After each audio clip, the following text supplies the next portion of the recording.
What happens when the woman everyone overlooks suddenly becomes the only one who can save everything for 18 months? Claire Whitmore walked the halls of Whitman Technologies like a shadow. She managed schedules, poured coffee, and blended into the background of a billion-dollar empire. To the outside world, she was invisible, just a secretary. To her arrogant millionaire boss, Ethan Whitman, she was little more than a function, a piece of furniture in his office. But behind closed doors, late at night in her tiny apartment, Claire was still the strategist she once had been. She tracked markets, dissected data, and noticed details others missed. And when the company's future hinged on a $250 million government contract, she discovered a mistake so devastating it could bring the empire crashing down. Should she stay silent and let Ethan fall, or should she risk everything, her job, her safety, even her fragile stability, to step into the light? This is the story of how an invisible woman found her voice, challenged power, and changed the course of her life forever. If you believe in the strength of second chances and the courage to finally be seen, don't forget to like, share, and subscribe. And now, let's step into Claire's journey. Every morning at 7:15 sharp, Claire Whitmore walked through the glass doors of Whitman Technologies, her heels tapping a soft rhythm against the polished stone floor of the lobby. The security guard glanced at her badge but rarely looked up to meet her eyes. The receptionist gave her a polite smile, the kind reserved for someone you've seen 1,000 times but never truly noticed. And the elevator carried her wordlessly to the 37th floor, where another long day waited. Claire had perfected the art of being invisible. She slipped into the office before the lights were fully awake, arranging files, checking calendars, brewing the strong coffee her boss demanded. When others began to arrive, the associates in tailored suits, the analysts with their laptops open before they'd even sat down, she was already settled behind her modest desk, ready to answer phones, respond to emails, and guard the schedule of the man whose life she orchestrated but who barely knew hers. They called her the secretary, or Whitman's girl, sometimes just her, as if her entire existence could be reduced to a pronoun. But Claire remembered another life. There had been a time, not so long ago, when she was more than a shadow in someone else's story. She had been Claire Whitmore, MBA graduate from Northwestern University, a rising financial analyst whose reports were passed around boardrooms like gospel. She had worn suits in deep navy and charcoal gray, stood tall at the head of conference tables, her voice shaping strategies worth millions. Executives had once leaned forward when she spoke, eager to hear her judgment on market shifts and investment risks. Now, she watched those same types of men and women sweep past her desk without so much as a nod. Life had demanded she make herself smaller. 3 years earlier, her father's heart condition had worsened, and the medical bills had arrived like waves crashing against a shore, relentless and unforgiving. Her savings drained faster than she could rebuild them. Then the firm she worked for solid, or so she thought, folded after a disastrous quarter, leaving her without a position just when she needed stability the most. Months of rejections, endless interviews that went nowhere, and the quiet terror of overdue rent forced her hand. The posting for an executive assistant position at Whitman Technologies had looked like a lifeline. Good pay, excellent benefits, a name-brand company that wouldn't collapse overnight. It was supposed to be temporary. A year, maybe 2, just enough to steady herself, care for her father, and find her way back to the work she loved. But 18 months had passed, and here she remained. The job demanded efficiency, patience, the ability to anticipate the moods and whims of one man, Ethan Whitman, the company's dazzling young CEO. At 36, he had already been profiled by Fortune, celebrated on the covers of glossy magazines that praised his vision, his charisma, his ability to turn ideas into empires. He was everything the business press adored, tall, handsome in a sharp, almost severe way, with a confidence that filled every room he entered. And yet, for all his brilliance, he seemed entirely blind to the people who enabled his success. Each morning, Claire delivered his schedule with precision. She laid out his meetings, adjusted travel times, reminded him of deadlines. He never looked at her directly. His pale blue eyes stayed fixed on his phone, his laptop, his notes. Fine. He would murmur, "Okay, whatever works." Her words reached him like static on a distant frequency. It would have been easier, perhaps, if she didn't care. If she could clock out at 5, shut her mind off, and let the hours between paychecks blur together. But her mind refused to quiet. Each night, long after she'd closed his office door and caught the train home, she found herself studying the markets, following industry news, analyzing the company's position. Old habits died hard, and hers was an analytical brain, restless and insistent. Sometimes, staring at her laptop in her small apartment, she wondered if anyone else in the building was seeing what she saw: emerging competitors, subtle shifts in the government regulations, new technologies poised to disrupt. She doubted it. And even if they did, who would listen to her? She was just the secretary. On certain mornings, as she rode the elevator with junior executives comparing their latest wins, she fought the sharp pang of envy, not because she begrudged them their opportunities, but because she remembered exactly what it felt like to belong at that table, to speak and be heard, to be more than a shadow. The ache of it sometimes surprised her. It wasn't that Claire despised her work. There was dignity in being dependable, in smoothing the path for others, in ensuring the machinery of an executive's life ran without friction. She did it well. Too well, perhaps. Because no one questioned whether she might want something more. They simply assumed she belonged behind that desk, arranging details, erasing herself in service of someone else's story. Invisible. That word clung to her, heavier each day. She often wondered if Ethan Whitman even knew her full name. Not Whitman's girl, not the secretary, but Claire Whitmore, the woman who had once written reports that shifted stock prices, the woman who had worked 12-hour days not because she was told to, but because she loved the challenge, the puzzle of markets, the thrill of being right when the numbers aligned. There were mornings when she caught her reflection in the glass doors of the lobby and hardly recognized herself. The polished hair, the neutral suits, the soft shoes designed for comfort over style. This was survival Claire, cautious Claire, the version of herself she had created to weather the storm. But deep inside, another Claire waited. One who remembered the sharp edge of ambition, the pride of being seen, the fierce clarity of a voice that mattered. For now, she kept that woman hidden. For now, she stayed in the shadows, because stability mattered more than pride, because her father still needed her, because sometimes survival meant silence. But as the days blurred into weeks, and the weeks into months, Claire wondered how much longer she could remain invisible, how long before the weight of it crushed the woman she had once been completely. Claire sometimes felt as if she lived two lives, one that existed now, quiet and gray, and another that still burned in memory, full of light and motion. There had been a time when she walked into boardrooms with her head high, a slim leather folder in hand, numbers lined up neatly across spreadsheets she had crafted late into the night.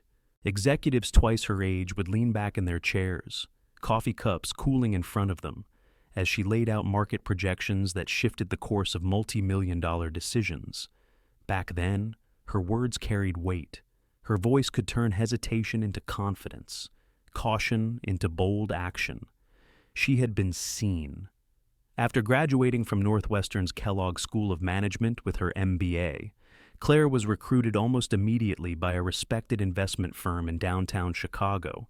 She remembered the thrill of her first office with a window view, the hum of the loop below, the sense that she had stepped into the future she had worked so hard to build. Her days were long, but she loved them. She thrived on the challenge of analyzing market shifts, spotting the subtle changes that others overlooked. When her team landed a major client because she had predicted a downturn before anyone else, her manager told her, "Claire, you've got instincts we can't teach." Don't ever lose that. She didn't. Not then. She bought her father a sturdy leather jacket that Christmas, the kind he had admired in store windows but never let himself purchase. She took her mother out to dinner at a small Italian restaurant and ordered a bottle of wine without checking the price. Those small acts of generosity made her feel like she was fulfilling the promise of all her late nights and sacrifices. But life has a way of unspooling even the tightest plans. The firm that had once seemed invincible made a disastrous gamble on overseas investments. Within months, rumors swirled through the halls, projects stalled, senior partners whispered behind closed doors. When the layoffs began, they cut deep and fast. Claire's name appeared on the list, along with dozens of others. She remembered carrying the box of her belongings through the marble lobby, the same space where she had once strutted with confidence. This time, her steps felt heavier, each one echoing with questions she had no answer for. At first, she told herself it was temporary. She polished her resume, scheduled interviews, pressed her suits. She would land somewhere else, she thought. People would see her value. Then her father collapsed one morning at the kitchen table, his hand clutching at his chest. The hospital smelled of antiseptic and fear. The doctors talked about blockages and surgeries, about long recoveries and medication regimens that stretched into the future. Insurance covered some of it, but not all. Bills piled like snowdrifts against her front door, thick. White envelopes stamped with red letters. Payment due, final notice. Past due. Claire tried to juggle it all. She drove her father to appointments, filled out paperwork, argued with insurance companies over the phone. She scanned job postings late at night, her eyes burning, heart pounding with the urgency of rent, utilities, prescriptions. One by one, her options narrowed. The interviews she did secure ended with polite rejections. "We're looking for someone with a different background. We'll keep your resume on file. It's just not the right fit." Stability became the goal, not passion, not ambition, just a paycheck that arrived on time and a benefits package that kept her father's medication flowing. When she saw the listing for an executive assistant at Whitman Technologies, she hesitated. It was beneath her skills, beneath her training, beneath everything she had built. But it was steady. And steady was what she needed. The first day she walked into Whitman Technologies, she told herself it was temporary. A year, maybe 2. She could hide her pride that long. She could become small if that meant her father had what he needed. But as weeks turned into months, and months into a year and a half, the question began to whisper louder in the quiet spaces of her mind. Am I still the woman I once was? Sometimes, when she ironed her plain blouses in the morning, she remembered the bright scarves she used to wear, the bold lipstick that had made her feel unstoppable. Now, her wardrobe was all neutral tones, designed to blend, not to stand out. When she typed meeting minutes, she remembered drafting strategy reports that had guided million-dollar investments. When she fetched coffee, she remembered the glass of champagne she had raised with colleagues after landing her first major client. Each memory carried both warmth and ache, a reminder of what she had been and what she had lost. On nights when her father dozed in his recliner, the television murmuring softly in the background, Claire would sit at the small kitchen table with her laptop. She pulled up government procurement sites, industry newsletters, quarterly reports. Numbers still spoke to her, patterns still leapt from the page. She scribbled notes in the margins of old notebooks, calculations spilling out like they always had. And then, when she closed the computer, she whispered the same question into the silence. Is that woman still alive inside me? Or did she vanish the moment I chose safety over ambition? The answer never came, but Claire carried the question with her into every elevator ride, every quiet morning in Ethan Whitman's office, every late-night analysis no one would ever see, a shadow of her former life, a flame, flickering but not yet gone. To the world outside, Ethan Whitman was a name that shimmered with promise. Magazines called him the golden visionary of Midwestern tech. Journalists marveled at how, before the age of 40, he had turned a modest startup into a billion-dollar company whose offices stretched from Chicago to San Francisco. Profiles painted him as handsome, brilliant, untouchable. The kind of leader who bent industries toward his vision. At conferences, young entrepreneurs scribbled his words in notebooks as if they were scripture. At charity galas, cameras followed him like he was royalty. In glossy photographs, his tailored suits and confident smile radiated success. But Claire Whitmore saw a different side of Ethan, one hidden behind the headlines. From her desk just outside his glass-walled office, she observed the unguarded moments, the clipped tone when he dismissed a junior associate, the way he scrolled through his phone while people spoke, the impatient tap of his pen when a meeting ran even a minute longer than he wanted. Yes, he was brilliant. There was no denying that. He could absorb a report at lightning speed, extract the single idea that mattered, and turn it into a strategy that dazzled investors. But his brilliance was wrapped in arrogance so thick it created a wall no one dared cross. And Claire had been standing at that wall for 18 months. Every morning unfolded the same way. At precisely 8 o'clock, Ethan swept into the office. His arrival was a storm-expensive cologne, the rustle of a wool coat, the sharp click of Italian leather shoes against the tile. His assistant before Claire had once joked that the temperature in the room dropped when he walked in. Claire suspected she wasn't entirely wrong. He would toss his coat across the back of a chair, place his phone on the desk, and immediately begin scanning emails. Claire would follow him into the office with her leather-bound planner, already flipped open to the day's schedule. "Good morning, Mr. Whitman," she would say. "Morning," he'd reply, without looking up. She would stand there, laying out the details, 8:30, call with the legal team, 10 o'clock, investor briefing with the New York partners, lunch with Margaret Hale at 1, and your strategy session with the R&D division has been moved to 3. Ethan would nod absently, eyes never leaving the glowing screen of his laptop. Fine. And tomorrow? Okay. There's also a request from whatever works. That was the rhythm of their mornings. Claire's words, steady and precise, flowing toward him like water against stone. His responses short, clipped, uninterested, echoing back, sometimes. When she lingered a moment longer, hoping to ask a question or draw his attention to something that mattered, he would finally glance up, his pale blue eyes sharp as glass. Anything else he would ask, the edge in his voice making it clear the meeting was over. No.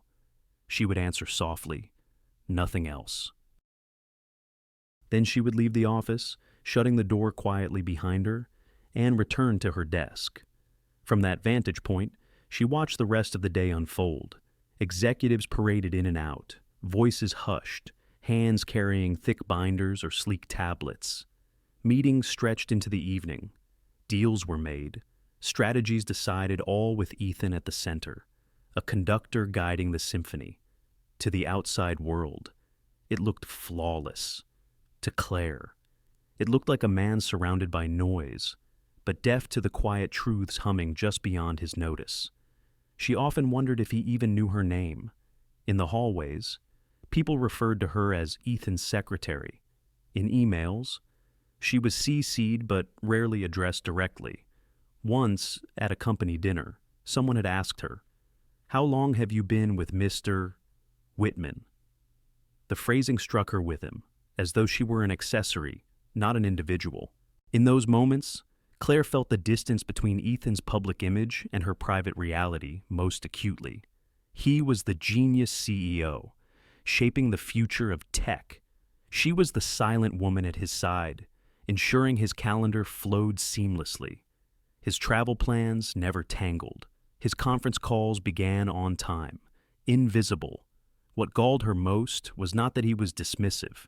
It was that he didn't even notice he was dismissive. To him, her silence wasn't cruelty. It was simply the natural order of things. He existed at the center. Others existed at the edges. And Claire, more than anyone, lived in those edges. Sometimes she thought about what it might be like to challenge him, to say, "Ethan, you're missing something important," or "Listen to me for once." She imagined his reaction, the raised eyebrow, the sharp retort, the cool dismissal that would remind her she was out of line. So, she never did. Instead, she kept her insights to herself. She let him walk into meetings with confidence bordering on arrogance, even when she knew he hadn't seen the full picture. She told herself it wasn't her place. She was here to manage details, not decisions. And yet, each time she bit back her words, something inside her ached because she remembered what it felt like to be heard. On mornings when she set his coffee on the desk, a double espresso, always at the same temperature, she would catch the reflection of her own face in the window. The woman staring back looked calm, professional, composed, but behind her eyes, the question never left her. How long can I live like this? How long can I remain unseen by the man I serve every day outside the office? The world adored Ethan Whitman. Inside, Claire saw the flaws that no headline ever printed. He was brilliant, yes, but he was also blind. And one day, that blindness would cost him more than he could imagine. At night, when the city quieted and the apartment building around her seemed to settle into a hushed rhythm of televisions flickering and neighbors' footsteps fading, Claire's mind refused to rest. Her laptop glowed on the small kitchen table, while her father slept in his recliner, a blanket pulled over his chest. Claire scrolled through reports, industry newsletters, and the latest filings from government contracts. Numbers spoke to her in a language that was both familiar and irresistible. She couldn't help it, even though her job now was to manage phone calls and calendars. The part of her that once lived and breathed analysis still pulsed like a second heartbeat. She tracked Whitman Technologies' competitors, their press releases, their hiring patterns, their quiet acquisitions that hinted at bigger moves ahead. She studied shifts in government regulations, the kind that could alter procurement contracts worth hundreds of millions. She made charts, scribbled notes in the margins of old notebooks, highlighted patterns others might miss. It was as if her brain refused to shrink to the size of her current role. In the morning, she slipped her findings into carefully written summaries. Sometimes she printed them on crisp paper, sliding them onto Ethan's desk beneath the stack of documents waiting for his signature. Sometimes she composed long emails, outlining the risks and opportunities she saw, adding links to the sources she had studied the night before, and then silence. The reports vanished into the black hole of Ethan's office. The emails went unanswered. If he noticed them at all, he never said. Weeks passed like this. Claire kept trying, because some stubborn part of her hoped that one day, he might glance up and realize the value sitting right outside his office door. But hope wore thin. Each time she was ignored, the silence cut a little deeper. One morning, she decided to be brave. It was during his daily briefing, the ritual that had become second nature. She stood across from Ethan, planner open, reciting his schedule. He was scrolling through his phone, murmuring the usual clipped responses. 10 o'clock, investor call. 1 o'clock, meeting with R&D. 3 o'clock, conference with the legal team. Her voice faltered, just for a moment, as she debated. Then she pressed forward. And, Ethan, I've been following the volatility in our cloud security division. I think we should be cautious. Competitors are shifting their strategies. And, he looked up then, eyes sharp, the first real glance in days. That's not your department, he said flatly, cutting her off with a dismissive wave of his hand. The words landed like a slap. She froze, the rest of her sentence dying on her lips. Her cheeks burned, but she forced herself to keep her posture straight.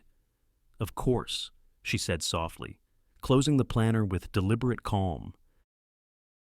Ethan returned to his phone, already done with her. She walked out of his office and back to her desk, her hands trembling as she arranged papers that didn't need arranging. Inside, her chest ached with a mixture of humiliation and anger. That's not your department. No, it wasn't. On paper, she was a secretary, not a strategist. But didn't he understand that she wasn't trying to overstep? She was trying to help. For a moment, she hated herself for speaking up. She replayed the scene in her mind, second-guessing every word. Maybe she had been too abrupt. Maybe she should have prepared a memo instead, or waited for a better moment. The voice of self-doubt was sharp and relentless. But beneath the self-reproach was something fiercer, a quiet, smoldering anger, because she knew she was right. The numbers didn't lie, the trends were real, and the fact that he dismissed her so easily didn't erase the truth of what she had seen. What stung most was not the rejection itself, but the reminder that, in his eyes, she wasn't a professional with insights worth hearing. She was the woman who fetched coffee, who arranged meetings, who stayed silent unless spoken to, invisible again. That night, back at her apartment, Claire stared at the glow of her laptop screen longer than usual. She thought about shutting it down, forcing herself to stop caring, to stop analyzing. It would be easier, wouldn't it, to surrender to the role she had been given, to silence the part of her that still yearned for more. But when she tried to walk away, she couldn't. Her fingers itched to refresh the procurement site, to scan the latest filings. Her pen moved almost without her, scribbling calculations in the margins of her notebook. The truth was, this was who she was. Even if no one else saw it, even if Ethan never acknowledged it, her mind still worked this way. She couldn't stop noticing, couldn't stop caring. And yet, the ache of invisibility pressed on her shoulders like a weight. Each day she balanced between two selves, the Claire who swallowed her words in the office, and the Claire who stayed up late chasing data points, like clues in a puzzle only she could see. Am I foolish, she wondered. Am I wasting my energy on work that will never be seen? But deep down, another voice whispered back, a voice that remembered who she had once been. No, you're keeping yourself alive. And though Ethan Whitman might never admit it, though he might dismiss her with a wave of his hand, Claire knew that somewhere, someday, the truth would demand to be heard. The email came through late on a Friday evening. Just as Claire was about to close her laptop, she had been scrolling through the Department of Homeland Security's procurement site, an old habit she couldn't quite shake. Most nights it was routine, just small updates on existing projects, contract extensions, minor shifts in regulations. But that night, something caught her eye. A new notice, a technical amendment, updates to the encryption and compliance standards for a massive federal contract, one that Whitman Technologies had been chasing for months. Her pulse quickened. She read the notice twice, then a third time. The implications were clear. The government had raised the bar. It wasn't just a small adjustment, it was a sweeping change in cybersecurity requirements, the kind that would render whole sections of a company's proposal obsolete if they hadn't accounted for it. And Whitman Technologies. Claire knew their pitch inside and out. She had watched Ethan build his slides, seen the talking points he rehearsed for the board of directors. His entire presentation leaned on outdated assumptions, protocols that, as of last week, no longer met the government's standards. If Ethan walked into that boardroom with his current deck, he wouldn't just look unprepared, he would look careless. And a single careless misstep in front of the Homeland Security Review Committee could cost the company a $250 million contract. Claire sat back in her chair, heart thudding. This wasn't speculation. It wasn't an abstract market trend or a distant possibility. This was fact, written in black and white on a government website. For a long moment, she just stared at the screen, the weight of it pressing down on her. Then she did. What came naturally, she opened a notebook and began to work. She outlined the changes, cross-referenced them with Whitman Technologies' proposal, highlighted every gap, every vulnerability. She drafted recommendations, sketched out how their existing systems could be reframed to align with the new requirements. It wasn't perfect, but it was a start at something to keep them from walking blindfolded into disaster. By the time she finished, the clock on the stove read 1:37 a.m. She rubbed her eyes, printed the notes, and slid them into her work bag. She would talk to Ethan first thing Monday morning. Monday came, and with it, the usual storm of his arrival. Claire waited until he had set down his coat and was scrolling through his inbox. She stepped into the office, folder in hand. "Ethan," she began carefully, "there's been an amendment to the Homeland Security contract. It changes the encryption protocols they require, and I think we need to adjust." He waved a hand without looking up. "Just email it to me." "I already did," Claire said softly. "Friday night. But this is urgent. I really think Claire—" He cut her off, his tone clipped. I have back-to-back meetings today. If it's important, I'll get to it. Her throat tightened, but she nodded. Of course. She left the folder on his desk, neat and visible, and closed the door. By Tuesday, the folder was gone, but Ethan hadn't mentioned it. By Wednesday, she tried again, sending another email with the subject line flagged urgent DHS amendment. Still nothing. By Thursday, she called his office line after hours, leaving a message in her calm, steady voice. Ethan, I just want to make sure you've seen the new requirements. I really think we're exposing ourselves if the board presentation doesn't reflect the changes. Silence. Each unanswered attempt chipped at her resolve. She told herself she shouldn't care this much. It wasn't her responsibility. She was a secretary, not a strategist. If Ethan chose to ignore her, that was his decision, not hers. And yet, the thought of watching him walk into that boardroom with outdated data gnawed at her like an unhealed wound. It wasn't just his reputation on the line, it was the company's, the livelihoods of the hundreds of people who worked there, the future of the projects that contract would fund. And beneath it all was something Claire didn't dare say out loud. She couldn't bear the thought of being right and powerless at the same time. On Friday morning, a week after she had first read the amendment, she sat at her desk outside Ethan's office, staring at her inbox. The board meeting was scheduled for Monday. The proposal was finalized. Ethan had rehearsed twice in the executive conference room, confident, commanding, the picture of success. And yet, every time he clicked through those slides, Claire's stomach clenched tighter. She had done everything she could, emails, printed notes, even a phone call. Short of standing up in the middle of a meeting and shouting, she had no voice left to use. But the silence around her felt dangerous, like the stillness before a storm. Because Claire knew the truth. Unless someone intervened, Whitman Technologies was about to walk into disaster. Monday arrived with the kind of stillness that made the city feel heavy. Gray clouds pressed low against the skyline, muting the usual bustle of downtown Chicago. Even the morning traffic seemed quieter, as though the day itself was holding its breath. Claire woke before dawn, unable to sleep. She moved through her small apartment with deliberate calm, showering, ironing her blouse, tying her hair back in a neat twist. Every motion felt ritualistic, a way to steady the tremor in her chest. On the table by the door sat the folder she had prepared, pages of notes detailing the Homeland Security Amendment, the vulnerabilities in Whitman Technologies' proposal, the strategies they could use to pivot. She picked it up as she left, holding it close against her ribs, as though it were a shield. By the time she reached the 37th floor, the office hummed with an energy different from ordinary Mondays. Assistants hurried past with binders and tablets, voices lowered but urgent. The conference room had been polished to perfection, glass walls gleaming. The long mahogany table set with crystal water glasses and embossed leather folders. This was not just another meeting. This was the meeting.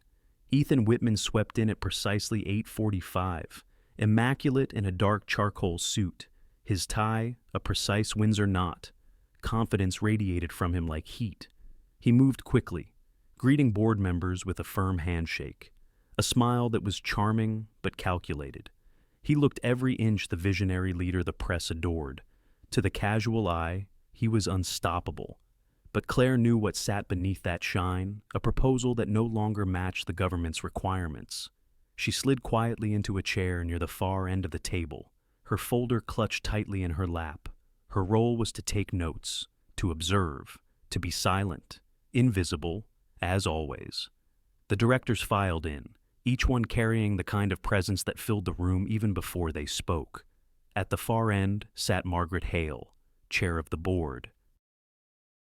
Tall, silver-haired, impeccably dressed, Margaret had built her reputation over 4 decades as a woman who did not tolerate weakness.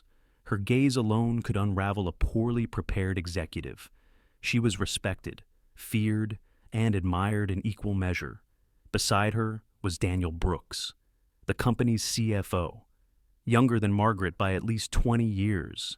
Daniel had a quick mind and a restless energy. He was known for his ability to crunch numbers on the spot, often verifying or dismantling claims in real time with the flick of a tablet screen. He smiled easily, but behind his friendly demeanor was an intellect sharp as steel. Other directors filled the seats, men and women whose careers spanned industries, each one carrying influence that could shape the future of Whitman Technologies. The weight of their presence pressed down on the room. Ethan took his place at the head of the table. The large screen behind him displayed the title slide of his presentation, Whitman Technologies Securing the Future of Homeland Security. He adjusted his jacket, lifted the sleek remote in his hand, and began. Ladies and gentlemen, thank you for being here. As you know, this contract represents not only a significant revenue opportunity, but also a chance to position Whitman Technologies as the premier partner in national security. Our proposal demonstrates how our existing systems provide both innovation and reliability. His voice was strong, steady, confident. Each slide clicked into place with practiced precision. Claire sat motionless, her heart pounding louder with every word, because she could see at the gaps, the outdated assumptions, the points where his data no longer aligned with the new requirements. And she knew the directors would see it soon enough. Daniel leaned forward, scrolling through documents on his tablet, his brow furrowing. Margaret watched Ethan closely, her expression unreadable but sharp, the way a hawk studies movement below. Claire gripped the folder in her lap so tightly her knuckles ached. Should I speak? Should I stay silent? Her mind raced with the risks.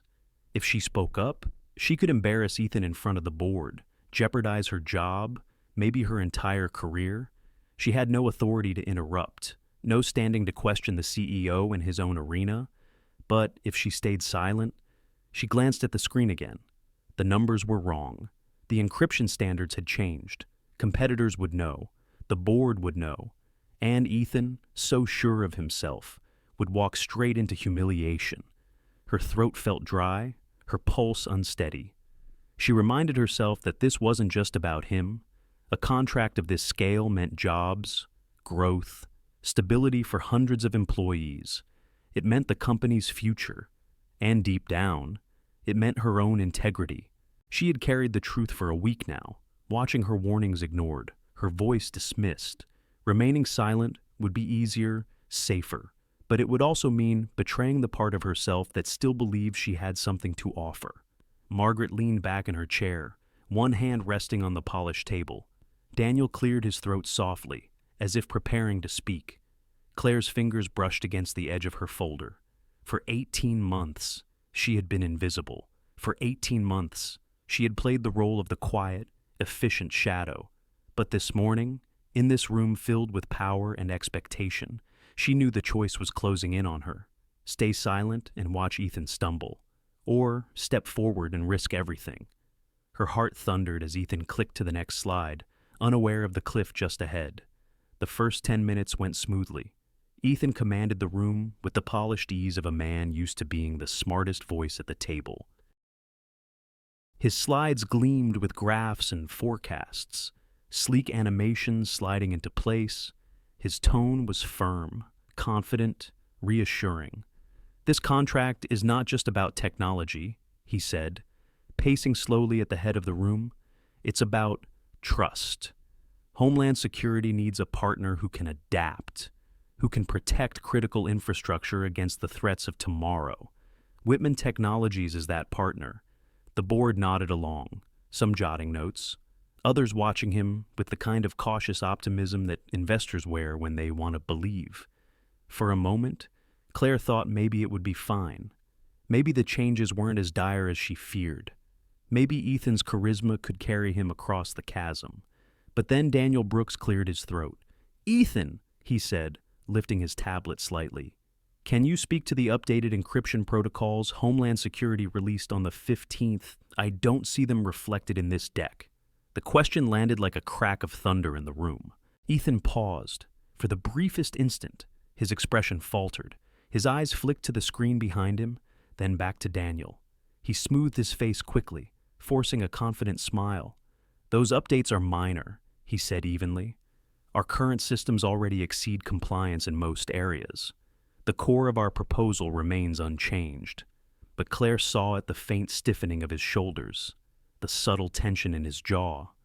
Daniel wasn't convinced. From what I've read, they're not minor at all. Quantum resistance protocols, expanded compliance for cloud security frameworks, these are significant. How do we plan to address those requirements? The air in the room shifted, heads turned toward Ethan, waiting. Margaret Hale's eyes narrowed ever so slightly, her fingers tapping once against the leather folder in front of her. Ethan's grip on the remote tightened. As I said, our systems are robust. We've anticipated many of these changes. This presentation is high level. The technical details can be addressed in the implementation phase. It was smooth, polished, the kind of answer that might have satisfied a less formidable board, but not this one. Claire could feel the skepticism thickening in the air. Directors exchanged glances, the kind of silent conversation that carried judgment. The optimism from 10 minutes ago had cooled into something sharper, more doubtful. She clutched the folder in her lap, her pulse pounding in her ears. This is it. This is the moment. Her notes contained everything Ethan lacked: clear explanations of the changes, strategies for repositioning the proposal, specific strengths that could turn the amendment into an advantage rather than a liability. All she had to do was open her mouth, but fear rooted her to her chair. If she spoke, she would be crossing a line that assistants weren't meant to cross. She would be interrupting the CEO in front of his board, exposing not just his oversight, but her audacity. It could mean the end of her job, the end of the fragile stability she had fought so hard to keep. Her father's medical bills flashed through her mind. The long nights of worry, the relief of a steady paycheck, even if it came at the cost of her pride. "Stay silent," a voice inside whispered. "Let him deal with the fallout. It's not your responsibility." But another voice rose louder. "If you stay silent, they'll lose this contract. You know it. You've seen it. And you will watch them stumble, powerless, even though you had the truth in your hands." She looked around the room. Daniel's brow was furrowed, his fingers dancing across his tablet as he searched for confirmation. Margaret's lips pressed into a thin line, her gaze locked on Ethan like a hawk circling prey. Other directors leaned back, arms crossed, skepticism etched into their faces. The warmth of the room had vanished. Now it was ice. Ethan's voice carried on, steady but thinner now, his words filling the silence but failing to thaw it. He clicked to the next slide, as though momentum could disguise the cracks. Claire's palms were damp against the cover of her folder. Her heart pounded with the force of a drum. Should I stay silent? Should I speak? Her mind ping-ponged between the two options, each one terrifying in its own way. Silence meant complicity. Speaking meant exposure. She imagined Ethan's face if she stood up: surprise, anger, maybe even betrayal. She imagined the board's reaction: dismissal, amusement, or worse, judgment that she had overstepped. But she also imagined another possibility, that they might listen, that for once, her voice might pierce the silence that had surrounded her for 18 months. The thought was almost dizzying. She looked at Ethan again. His words were polished, but his eyes betrayed him. The confidence that usually radiated so easily was slipping, just slightly, like a mask beginning to crack. And in that crack, Claire saw her choice reflected back at her: stay invisible, or step into the light. Her breath caught as the weight of the decision pressed down on her. And still, she stayed seated, silent, the war inside her unresolved. For now. The room grew colder with every passing slide. Ethan's voice pressed on, confident but increasingly brittle, his words gliding over details that no longer matched reality. The directors' faces told the story more honestly than their silent, skeptical frowns. Arms crossed, subtle glances exchanged like whispered conversations. Claire sat rigid in her chair at the far end of the table, her folder resting like a weight in her lap. Her heartbeat hammered so hard, she wondered if others could hear it. Her mind screamed with indecision. Stay silent. Speak up. Stay silent. Speak up. She could almost feel the choice rising in her throat, as if her body was tired of waiting for her courage to catch up. Then Margaret Hale leaned forward, her sharp eyes narrowing. "Ethan," she said, her voice cool and precise, "you're presenting a proposal that appears to be out of alignment with updated federal requirements. Are you telling us you're unaware of the changes?" The words landed like a gavel strike. Ethan froze. Just for a second, but long enough for everyone to notice. "I'm aware," he said quickly. Too quickly. "As I mentioned earlier, our systems are robust enough to handle minor adjustments. We don't need to derail the overall proposal for every regulatory update." But his tone lacked conviction. The director sensed it.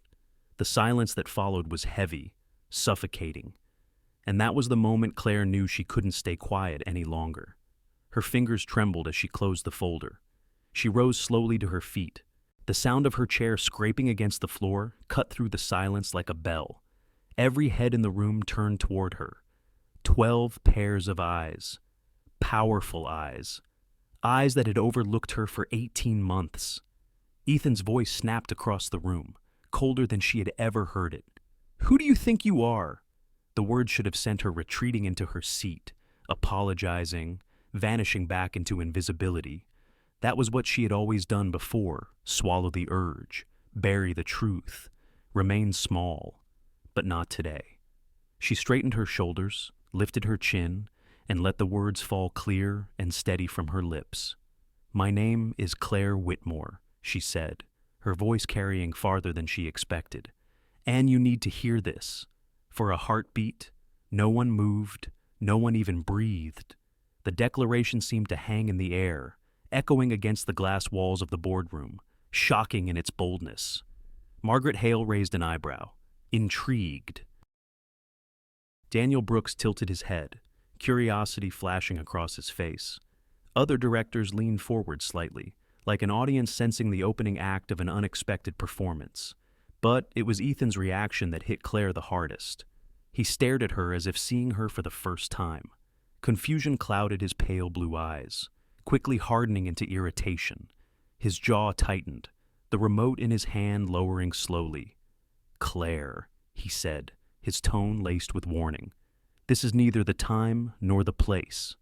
"It's exactly the time," she interrupted, surprising even herself with the force in her voice. "Because the information you're presenting is outdated, and if we don't acknowledge that now, this company is going to lose the contract and its credibility." The boardroom exhaled collectively, as though releasing tension they hadn't realized they were holding. Ethan's glare could have frozen glass. But Margaret's voice cut through before he could respond. Let her speak. 3 words: calm, commanding, indisputable. Claire's throat tightened, but she nodded, grateful for the opening. She set her folder on the table, her hands steady now. "The Department of Homeland Security issued an amendment on October 15th, she began, her voice firming with each word. "They raised encryption standards to require quantum resistance protocols and expanded compliance for cloud-based systems. Our current proposal, this presentation, is built on the old requirements. Half of it no longer applies." Daniel Brooks tapped quickly on his tablet, eyes scanning the updated regulations. After a moment, he looked up. "She's right. The amendment is right here, posted publicly." "How did we miss this?" the directors murmured, shifting in their seats. Ethan opened his mouth to respond, but the weight of the room had already shifted. The spotlight had swung. It wasn't on him anymore. It was on Claire. For the first time in a year and a half, she wasn't invisible. The moment felt electric, terrifying, exhilarating all at once. Her whole body seemed to hum with adrenaline. She had stepped across a line she could never retreat from. Whatever happened next, whether they dismissed her, whether Ethan fired her, whether she walked out of this room unemployed, she had spoken. She had finally spoken.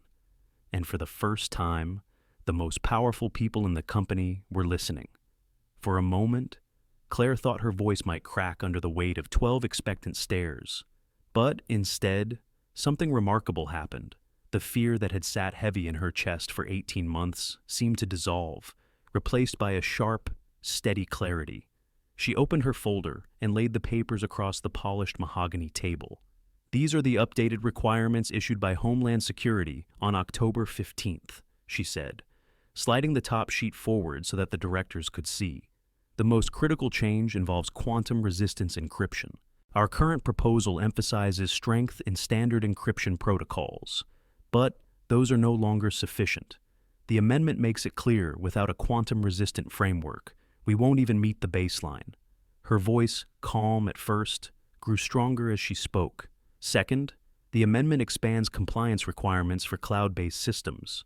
Our slides talk about traditional server frameworks, but the government is shifting away from that. They want cloud security integration that anticipates long-term scaling across multiple agencies. She looked up, meeting the eyes of the directors one by one. For the first time, none of them looked past her. They were listening. Daniel Brooks bent over his tablet, fingers moving rapidly. A few seconds later, he leaned back, eyes wide. "She's right," he said, glancing toward Margaret Hale. "It's all here in the Federal Register. The amendment was published a week ago." A ripple of murmurs swept across the table. Margaret remained silent, her expression unreadable, but her gaze sharpened with interest. Claire pressed forward. "Whitman Technologies is better positioned than our competitors to adapt to these changes, but only if we acknowledge them now. We've already invested heavily in developing quantum key distribution systems. If we restructure our proposal to highlight those capabilities, we can present ourselves as the only bidder fully prepared for next-generation requirements." She flipped to another page of her notes, pointing to carefully highlighted sections. "Instead of framing this as a problem, we can reframe it as proof of our foresight. We propose a phased implementation, begin with our existing encryption as a bridge, then transition to quantum-resistant protocols over the next 2 years. For the cloud compliance standards, we emphasize our hybrid model, which allows for scalability across multiple departments without sacrificing security." Her words filled the room, precise and measured. This wasn't guesswork or vague speculation. This was strategy, grounded in data, informed by the instincts she had honed over years as an analyst. The directors leaned forward, questions beginning to flow. "Do we have the infrastructure to support a phased transition?" One asked. "Yes," Claire replied immediately. "Our pilot projects last spring already tested the hybrid system. It's not reflected in the current slides, but the data is in our internal reports. We just need to reframe it."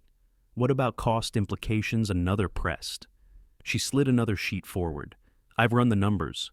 If we repurpose existing assets and prioritize phased integration, the additional cost is marginal, less than 5% of the total proposal budget. In fact, long-term savings could exceed projections because we'll already be ahead of compliance requirements other firms will struggle to catch up with." Each answer came without hesitation, each response supported by the notes she had painstakingly compiled in the quiet of her apartment at night. Daniel Brooks shook his head in disbelief, a faint smile tugging at the corner of his mouth.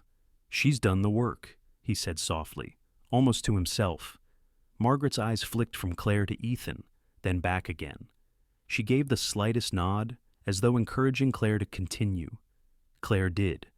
She spoke for nearly 15 minutes, outlining not just the risks, but the opportunities hidden within the amendment. She walked them through competitor vulnerabilities, political factors that might influence decision-makers, and the precise steps Whitman Technologies could take to secure the contract despite the shift in requirements. When she finally paused, the room was silent, not with dismissal, but with the heavy stillness of people absorbing something important. Ethan still hadn't spoken. Claire glanced at him then, unable to stop herself. He sat stiffly in his chair, remote, forgotten in his hand. His expression was a storm: confusion, frustration, pride wounded by the fact that his assistant had just salvaged his presentation in front of the board. And beneath all that, something else flickered in his eyes: recognition. He looked at her not as the woman who brewed his coffee or managed his schedule, but as someone with a mind equal to the room they were in. But his silence burned. He said nothing as Daniel confirmed the data again, holding his tablet up for the board to see. "She's absolutely correct. These requirements are live. If we had gone forward without addressing them, we'd be disqualified." Margaret finally leaned back in her chair, folding her hands calmly. Her voice, when it came, was cool but decisive. "Well then," she said, "it seems Miss Whitmore has prevented us from walking into a disaster." The statement hung in the air like a verdict. Claire felt heat rise to her cheeks, but she held her composure. She forced herself not to shrink, not to look away. Ethan shifted in his seat, his jaw tight. The man who had always filled rooms with his brilliance now sat silent, overshadowed by the woman he had overlooked for 18 months. And in that silence, Claire realized something had changed, not just in the boardroom, not just in the company's proposal, but in her. For the first time in years, she had stepped fully into the space she once belonged, and she wasn't going back. The silence in the boardroom lingered after Claire's last words, heavy and electric. For once, she didn't shrink into it. She sat straighter, her notes spread neatly before her, her chin lifted just enough to signal she wasn't afraid of being looked at anymore. Margaret Hale broke the stillness first. She adjusted her glasses, her cool gray eyes scanning the table before landing back on Claire. "Miss Whitmore," Margaret said, her tone crisp but not unkind. "You've given us clarity where there was confusion. I'd like you to prepare a formal revision of this proposal, one that incorporates your analysis by tomorrow morning." The words hit the room with quiet force. A board chair did not make requests lightly. It was not a suggestion, it was an instruction. Claire felt the ground shift beneath her. She inhaled carefully, forcing her voice to remain even. "Yes, Mrs. Hale, I can do that." Margaret tilted her head slightly. "How long have you been tracking these requirements?" Claire hesitated only a moment before answering honestly. "Since the request for proposal was first announced about 3 months ago. I've been following updates and industry chatter since then." The murmur that rippled through the room was unmistakable surprise, even disbelief. Daniel Brooks let out a short laugh, shaking his head. "3 months. You've been doing this on your own time?" Claire gave a small nod. "Market analysis has always been my background. It's not in my job description anymore, but it's hard to turn off." Margaret's gaze sharpened, her lips pressing together in thought. Then she leaned back in her chair, folding her hands calmly. "Well, it seems we've been underutilizing a valuable resource." Claire's pulse fluttered at the understatement. All the while, Ethan sat rigid in his chair, silent. His remote lay idle on the table, forgotten. His eyes fixed on Claire, unreadable, but his jaw worked as though he were grinding down words he couldn't yet say. Finally, he cleared his throat. "Margaret, perhaps we should take a short recess before we continue." Margaret studied him for a moment, then gave a single, measured nod. 10 minutes. The directors rose, some stretching, others murmuring quietly among themselves as they filed out of the glass-walled room. Margaret was the last to leave, her expression still cool but tinged with interest. She closed the door behind her, leaving only Claire and Ethan inside. The silence that followed was different than before, heavier. Ethan stood, his hands braced on the back of his chair, staring at her. 18 months, he said finally, his voice low but intense. "You've been sitting outside my office for 18 months, and I had no idea you were capable of this." Claire met his gaze steadily. "You never asked." His expression flickered, pain and defensiveness warring beneath the surface. "And you never told me." Her reply was quiet but firm. Would it have mattered? Ethan ran a hand through his hair, pacing a few steps. His usual composure was gone. The mask of unshakable confidence had cracked. "You're telling me you've been doing analysis like this, tracking regulations, competitors, government updates for months, and you never thought to..." "I tried." Her voice was sharper now, the emotion breaking through. "I left reports on your desk. I sent emails. I even tried to bring it up during morning briefings. Do you remember what you said to me?" He froze. "That's not your department," she reminded him. The words came out steady, but the sting of them was still fresh. Ethan looked down, shame flickering across his face. He exhaled slowly, the sound almost like a surrender. "You're right," he said at last. "I didn't listen. For a moment, neither of them spoke. The silence stretched, but it no longer belonged solely to him. It was shared now, weighted with something raw and unspoken.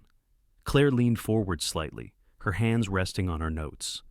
I wasn't trying to undermine you, Ethan.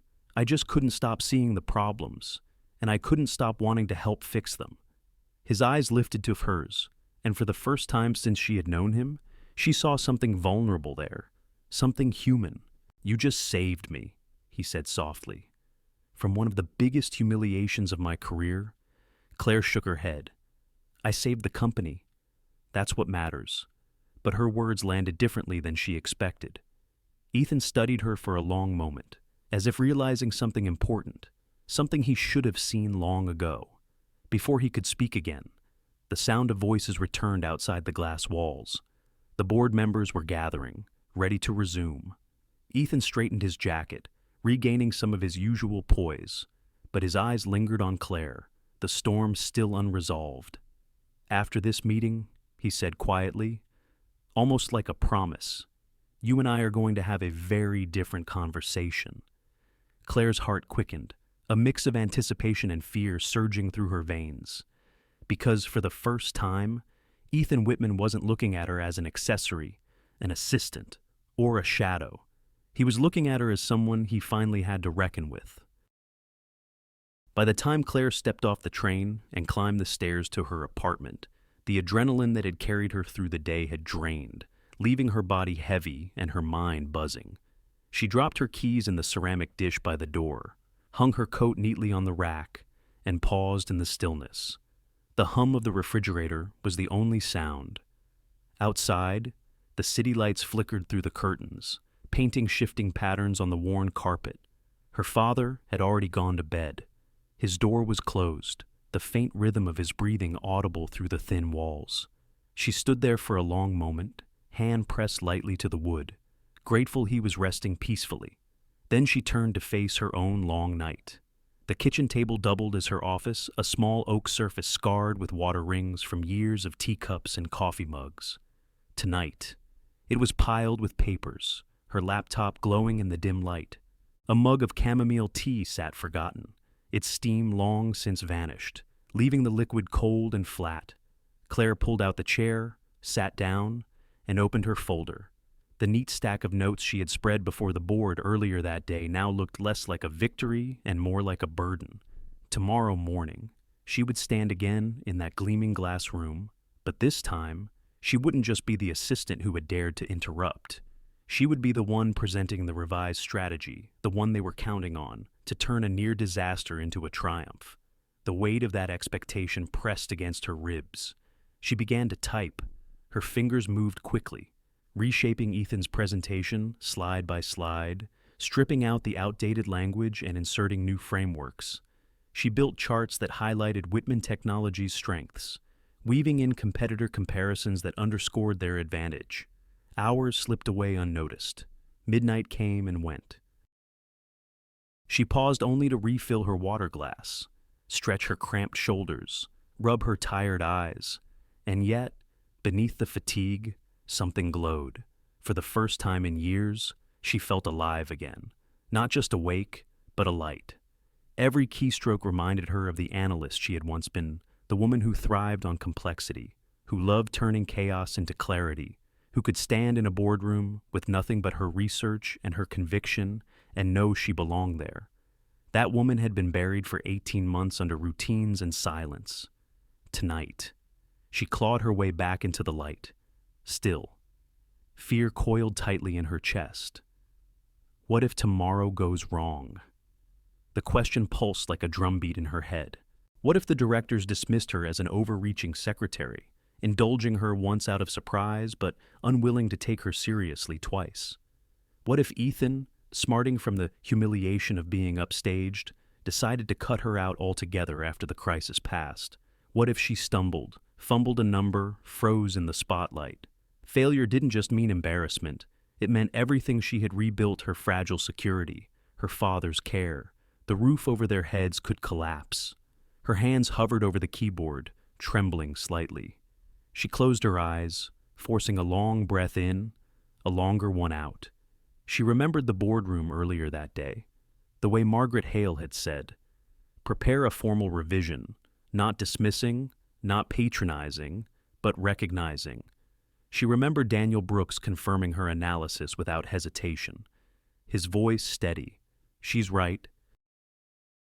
And she remembered her own voice, ringing in her ears even now. "My name is Claire Whitmore, and you need to hear this." The echo of it steadied her. She leaned forward again, letting the fear exist but refusing to let it rule. She worked until her notes became a roadmap, until her slides carried not just data, but conviction. Each sentence was a brick, each chart a beam, until she had built something she could stand on without collapsing. When she finally glanced at the clock, it was nearly 3 a.m. Her eyes ached, her shoulders were stiff, and her mug of tea had grown a thin skin across the surface. But her presentation was finished.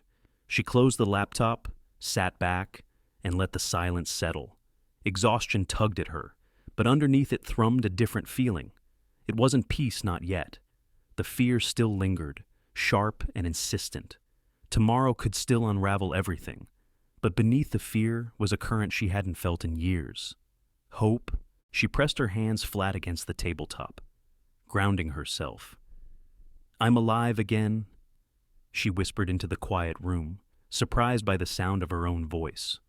For so long she had been invisible, drifting through days that blurred together. Tonight, she had clawed her way back into the fight. And tomorrow, for better or worse, the world would see her. Claire arrived at the office before the city had fully woken. The streets outside were still slick from a light drizzle, reflecting the pale glow of street lamps. Inside, Whitman Technologies. The corridors were quieter than usual, the hum of fluorescent lights more noticeable in the stillness. She had barely settled her bag by her desk when Ethan's voice came over the intercom, low and direct. "Claire, come in." Her heart skipped. Normally, he didn't summon her this early, not before the board had gathered, not before the day had even begun. She smoothed her blouse with trembling hands, gathered her notebook out of habit, and walked toward his office. The door was ajar. Warm light spilled across the hallway, casting long shadows. She stepped inside. Ethan stood at the window, coffee mug in hand, staring out at the skyline. The early morning fog softened the sharp lines of the city, blurring skyscrapers into muted shapes. He didn't turn as she entered. "You're early," she said carefully. "So are you," he replied, still facing the glass. His reflection looked tired, the confident armor he usually wore stripped away. For a long moment, neither of them spoke. The silence wasn't sharp this time, not the dismissive quiet she had grown used to. It was heavier, weighted with something unspoken. Finally, Ethan turned. "I've been blind," he said simply. His voice was low, steady, but it carried a rawness she had never heard from him before. Claire blinked. She hadn't expected apology, not from him. Not so soon. He set his mug down on the desk, stepped closer. "Yesterday, you saved me. Not just from embarrassment, from a collapse I didn't even see coming. And you did it after months, years, maybe of me not listening, not even looking." Her throat tightened. "Ethan, no." He shook his head, cutting her off, though not harshly. "Let me say this. For 18 months, I've had you sitting outside my office, and I never once asked what you were capable of. I treated you like a function, a fixture, and all that time, you were doing the kind of work people in this company should be fighting to do." Claire clasped her hands in front of her, searching for words. "I wasn't hiding," she said softly. "Not really, but I was surviving." He frowned, waiting. She drew a long breath. The truth pressed at her, fragile and heavy.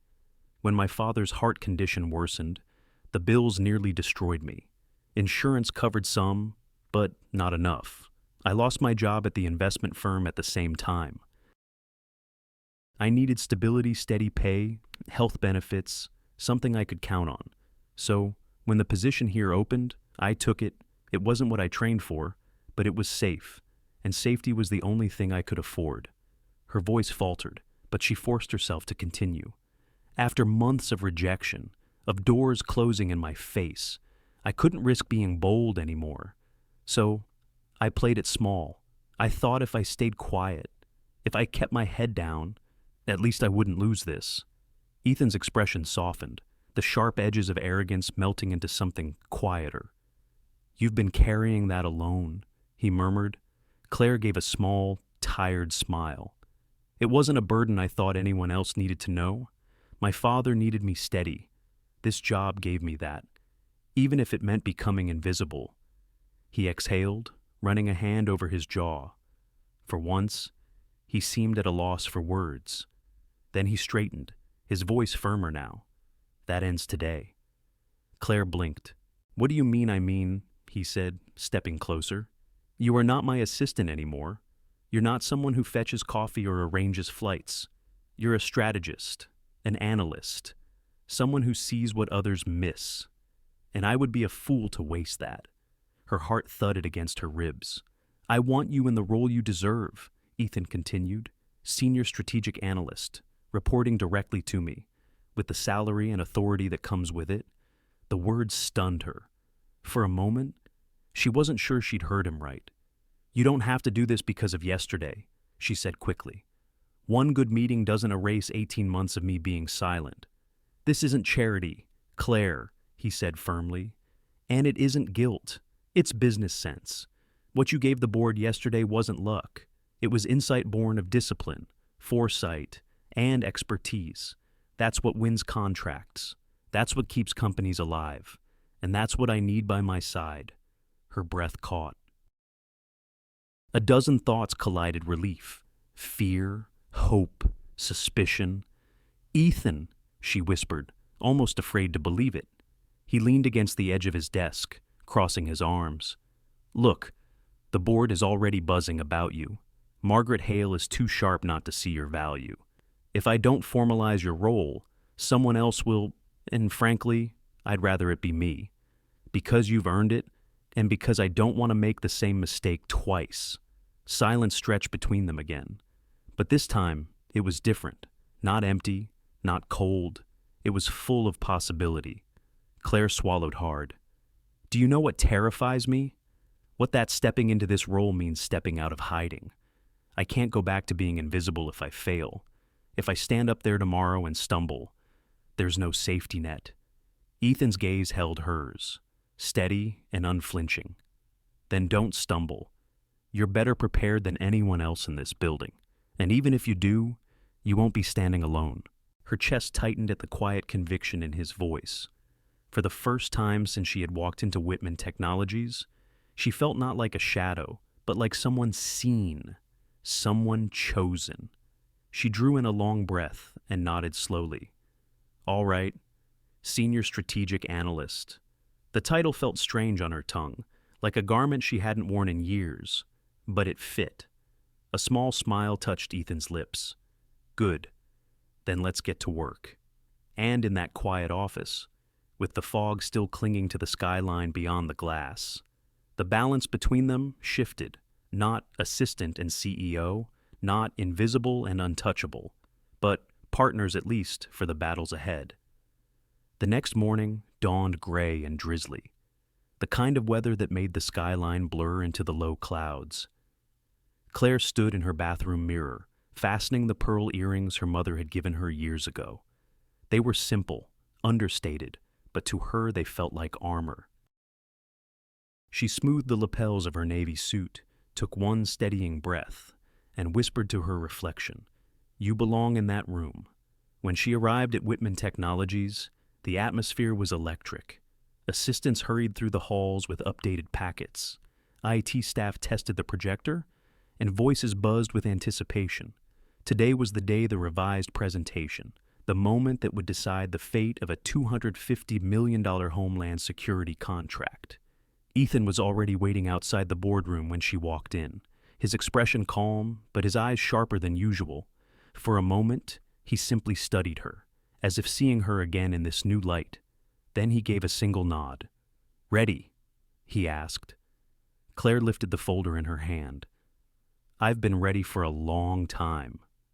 This time, she didn't slip into the back corner. When they entered the boardroom, Ethan gestured for her to stand beside him at the head of the table. A murmur rippled among the directors, curiosity, surprise, but no one questioned it. The long mahogany table gleamed under the recessed lights. Margaret Hale sat at the far end, posture regal, eyes assessing. Daniel Brooks tapped absently at his tablet, waiting. The others shifted in their seats, expectation thick in the air. Ethan began. "Ladies and gentlemen," he said, his voice steady, confident, but different from the day before. Softer, perhaps, more deliberate. Yesterday, you saw a proposal that wasn't what it needed to be. Today, we're here to show you something stronger, a strategy that not only meets the government's updated requirements, but positions Whitman Technologies as the leader in this field for years to come. He clicked the remote. The first slide appeared, adapting to change, leading through innovation. Claire stepped forward. As of October 15th, she began, her voice clear. The Department of Homeland Security amended their request for proposal. The most significant change is the requirement for quantum-resistant encryption. Our competitors will scramble to adjust, but Whitman Technologies has already laid the groundwork. We've been developing quantum key distribution systems for 2 years. That foresight means we can offer immediate compliance with a roadmap for expansion. She gestured to the chart she had built the night before. Clean, sharp, undeniable. "This isn't just compliance," she said. "It's leadership." The directors leaned in. Margaret Hale's eyes sharpened with interest. Ethan picked up seamlessly. "Exactly. What Claire is showing you is how we take a regulatory hurdle and turn it into proof of our vision. Homeland Security doesn't want a stopgap solution. They want a partner who's thinking 5, 10 years ahead. That's us. Slide after slide. They moved in tandem. Ethan laid out the broad strokes, the vision, the narrative, the promise. Claire anchored it with precision numbers, timelines, technical feasibility. When a director asked about cost implications, she answered without hesitation, pulling up a cost-benefit analysis that showed not just feasibility, but long-term profitability. When another asked about competitor strategies, she calmly explained the gaps in their capabilities, showing how Whitman Technologies could exploit those weaknesses. It was choreography unplanned, but natural. Ethan painted the sky. Claire built the scaffolding that held it up. For the first time, the room wasn't watching just a CEO. They were watching a partnership. Daniel Brooks looked almost amused as he scrolled through her data, nodding to himself. "These projections check out," he said at one point, tapping his screen. "Impressive work." Margaret Hale remained quiet until the final slide, her eyes sharp and thoughtful. When Claire and Ethan finished, the silence that followed was thick, but not cold. It was the silence of decision-making. Finally, Margaret spoke. "This," she said slowly, "is the kind of integration of strategic vision and operational detail that wins contracts. Mr. Whitman? Miss Whitmore, you've presented a proposal not only aligned with the new requirements, but positioned for growth. I'm impressed." Claire's breath caught at the word impressed. Around the table, heads nodded. One by one, the directors voiced approval. The vote was called, and the decision was unanimous. Proposal approved. The contract was theirs. A ripple of relief moved through the room, followed by the low hum of conversation. Directors congratulated Ethan, shook his hand, then turned to Claire with genuine smiles. "Excellent work," one said. "Your analysis was razor sharp," another added. She accepted the praise with quiet grace, though inside her chest, her heart raced. For the first time in years, she wasn't invisible. She was being seen not as a background figure, but as someone whose work had shifted the course of the company. When the boardroom finally emptied, leaving only Ethan and Claire standing at the head of the table, the energy between them was palpable. Ethan exhaled slowly, a small smile tugging at his mouth. That felt different. Claire allowed herself a faint smile in return, like a real partnership. He nodded, eyes steady on hers. Exactly. They stood there a moment longer, the glow of triumph humming quietly between them. Outside, the rain had stopped, and pale sunlight broke through the clouds, casting golden light across the polished table where everything had changed. The boardroom was never quiet after a victory. Deals of this size didn't end with a simple nod and adjournment. They ended with a current of relief, of handshakes and murmured congratulations. This time, though, the current had shifted. Directors moved toward Claire first. One after another, they extended their hands, smiling warmly, speaking with a respect she hadn't felt in years. Brilliant analysis. Miss Whitmore, said one, his grip firm. You caught what the rest of us missed, said another. That kind of insight is rare. Claire nodded, thanking them softly, keeping her composure even as something inside her swelled. Each handshake, each word of acknowledgement, chipped away at the invisible walls that had surrounded her for so long. Daniel Brooks came last, tapping the edge of his tablet with a grin. You know, Claire, I've sat through 100 presentations in this room, and I can count on one hand the number of times I've seen someone handle questions that cleanly. If you ever get tired of working for Whitman, come find me. Claire smiled politely, though inside she felt the shock of his words. Not working for Whitman, she thought.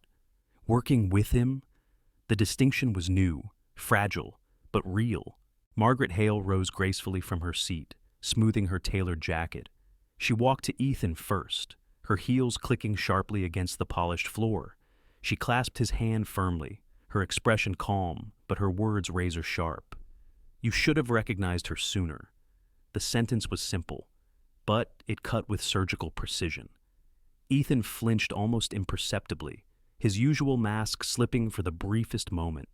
Point taken, he said quietly. Margaret turned to Claire, her gaze softening. Well done, Miss Whitmore. I expect we'll be seeing much more of you. Claire inclined her head. Thank you. Mrs. Hale. When the directors finally dispersed, their voices trailing down the hall, the boardroom emptied until only Ethan and Claire remained once again. The quiet felt different now, not heavy or dismissive, but contemplative. Ethan stood at the head of the table, hands resting on the back of a chair, his gaze fixed on the polished surface as though searching for answers there. Claire gathered her notes carefully, sliding them into her folder, waiting. She had learned to read the silences in this room, and this one wasn't meant to exclude her. It was meant to include her, though he hadn't yet found the words. Finally, he straightened, exhaling slowly. Leadership without listening, he said softly, almost to himself, isn't leadership at all. It's failure. The admission startled her more than if he had shouted. She looked at him, really looked at the man who had spent 18 months brushing past her words, who had dismissed her insights with a wave of his hand. He wasn't the flawless figure the magazines adored now. He was human, vulnerable, aware of his own blind spots. Ethan glanced up and caught her eyes. That's what I've been doing. Isn't it failing? Because I thought vision alone was enough. Claire shook her head gently. Not failing. Not entirely. You've built something remarkable here. But vision without detail is fragile, and detail without vision goes nowhere. They need each other. His lips curved faintly, almost a smile, though there was weariness in it. And I needed you to remind me of that. The words hung between them, weighty with truth. Claire hesitated, then asked, Why didn't you ever wonder what else I could do? Ethan's shoulders dropped slightly. Because it was easier not to. Because I assumed a title defined you. And because I was arrogant enough to believe I didn't need to hear what anyone outside the circle of power had to say. For a moment, the honesty was almost too raw. But it was real. Claire nodded slowly. Then maybe this is the beginning of doing it differently. He studied her, something new flickering in his pale eyes. Respect, perhaps, and a quiet recognition. I meant what I said this morning, he replied. You're not my assistant anymore. You're my senior strategic analyst, and I intend to treat you as such." Her pulse quickened at the certainty in his tone. She had heard promises before, but this felt different. This felt earned. "Good," she said softly, her voice steady, "because I don't intend to disappear again." For the first time in months. Ethan laughed a low, genuine sound that broke the heaviness of the room. "God help me," he murmured, half to himself. "I think that's exactly what this company needs." They left the boardroom together, side by side, no longer CEO and secretary, but something closer to equals. The shift was subtle, but undeniable, and though the future remained uncertain, one truth had crystallized: the days of invisibility were over. The official announcement came 2 days later, in the same boardroom where Claire had once hidden in the corner. This time, she sat at the long table itself, not at the margins. Her nameplate, newly engraved, read Claire Whitmore, Senior Strategic Analyst. She traced the letters with her eyes, still half in disbelief, until Ethan's voice drew her back to the present. "Before we begin today's session," Ethan said, standing at the head of the table, "I'd like to make an announcement." The directors fell quiet, phones were set down, pens paused mid-note. Whitman Technologies nearly walked into a disaster last week. We would have, if not for someone who had the courage to speak when it mattered most. Claire Whitmore didn't just correct our course, she gave us the strategy that secured a contract worth $250 million. Murmurs rose around the table, affirming nods following. Claire felt heat creep into her cheeks but forced herself to meet their eyes. Ethan continued, his tone steady. "From this day forward, Claire will serve as Senior Strategic Analyst, reporting directly to me. She will also be responsible for building a dedicated analysis team, her team that will feed into our strategic planning process. Additionally, she'll receive an equity package reflecting the value she brings to this company." The last words hit Claire harder than she expected. Equity, ownership, a seat at the table not just in name, but in permanence. Applause broke out, not raucous, but genuine. Margaret Hale gave a crisp nod of approval. Daniel Brooks leaned toward her with a grin. "Welcome to the fun side of the table," he whispered. For the first time in years, Claire felt a weight lift from her shoulders. She was no longer just surviving. She was building again. The rest of the meeting blurred, a hum of agenda items and financial reports. Claire spoke when asked, contributed where she could, and every time she did, she felt the reality of her new role settling around her like a well-tailored coat. Afterward, as the directors filed out, Ethan lingered by the window. Claire gathered her notes but stayed seated, sensing he wanted to speak. When the last door clicked shut, he turned to her. "You handled that better than I did," he admitted, his lips curving in a faint smile. Claire raised an eyebrow. "Announcing a promotion." "No," he said, stepping into it without hesitation. "You didn't flinch." She gave a small laugh, though her heart was still racing from the morning.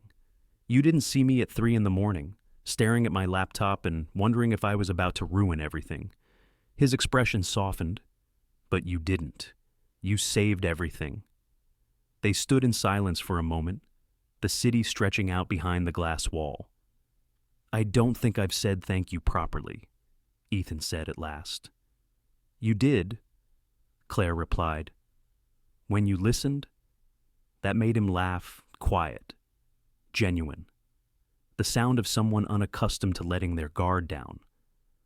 Over the next week, Claire's new responsibilities took shape quickly.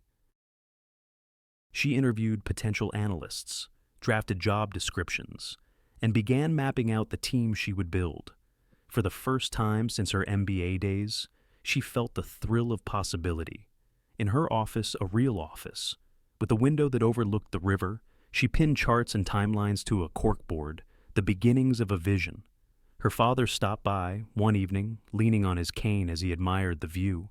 "Look at you," he said softly, pride shining in his tired eyes. "Back where you belong." Claire swallowed hard, her throat tight with gratitude. Late one evening, after most of the staff had gone home, Claire remained in her new office, papers spread across her desk. She was fine-tuning projections for the Homeland Security rollout when she heard a knock on the open door. Ethan stood there, jacket off, tie loosened, fatigue in his shoulders. "Still working?" he asked. She smiled faintly. "Some habits die hard." He stepped inside, leaning against the frame. For a moment, he said nothing, just studied her, as if he were still trying to reconcile the woman he'd overlooked with the one now shaping his company's future. "You know," he said quietly, "I keep thinking about how many opportunities I missed because I wasn't paying attention, because I didn't listen." Claire set her pen down. "And now I'm trying to learn," he admitted.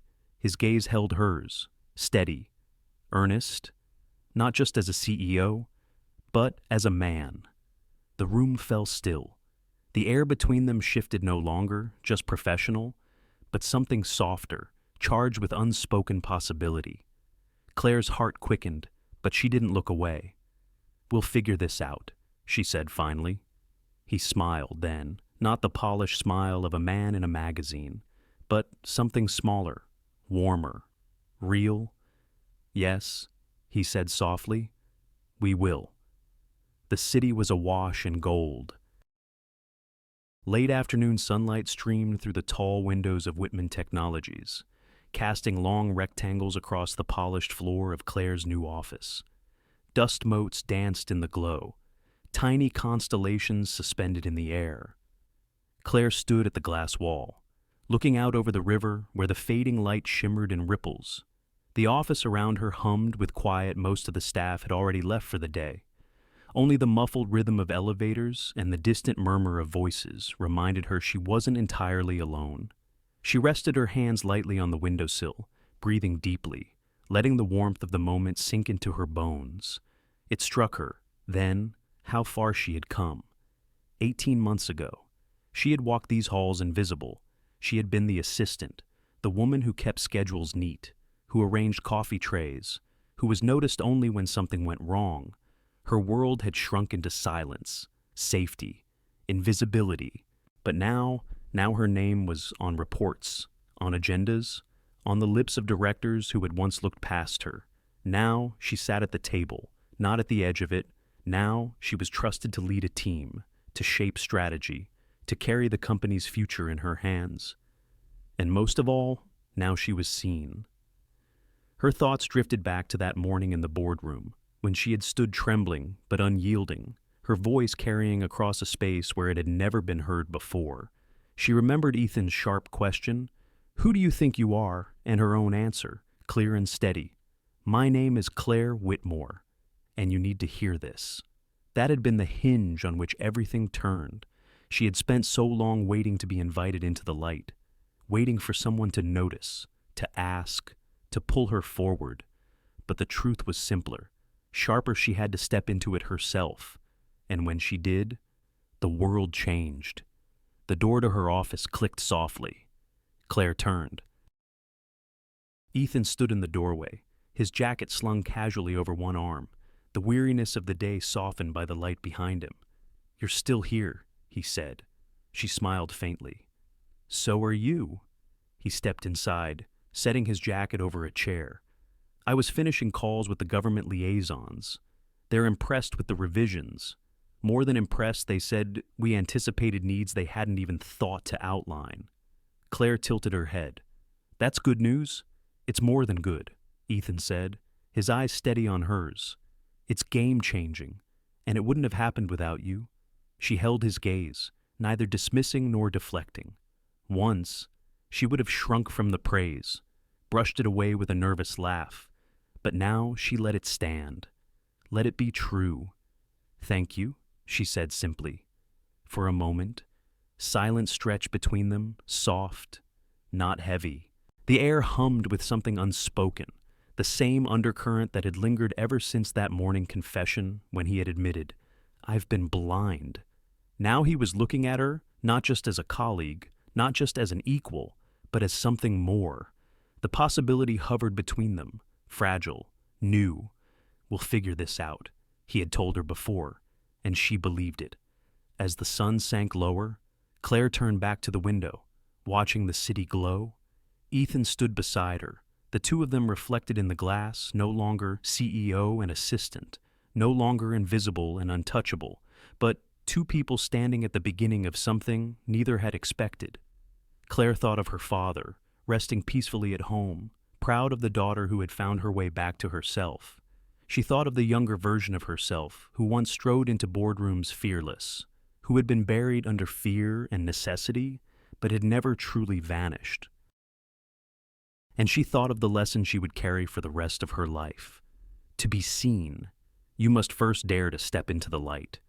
The last rays of sunlight spilled across the office, gilding everything they touched.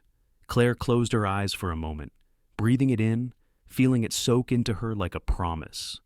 This wasn't just survival anymore.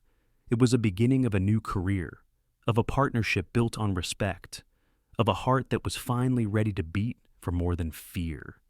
When she opened her eyes again, Ethan was still there beside her, his expression quiet but certain, as if he too understood that this moment was more than the close of a contract.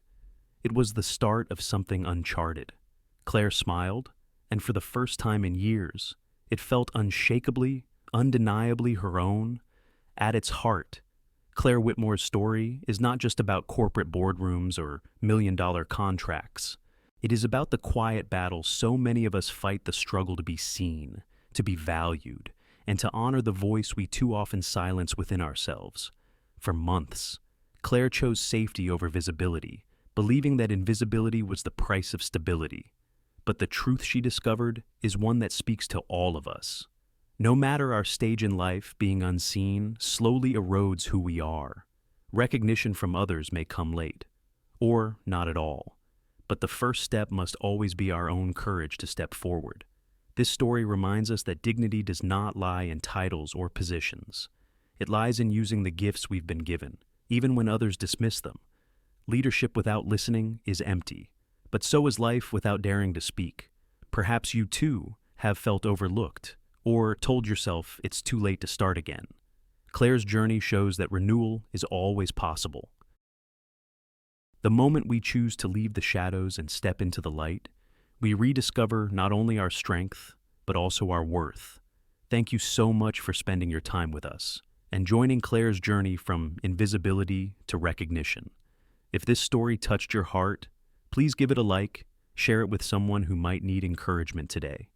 And don't forget to subscribe to our channel for more inspiring stories every week. Your support means the world to us, and it helps keep these stories shining bright.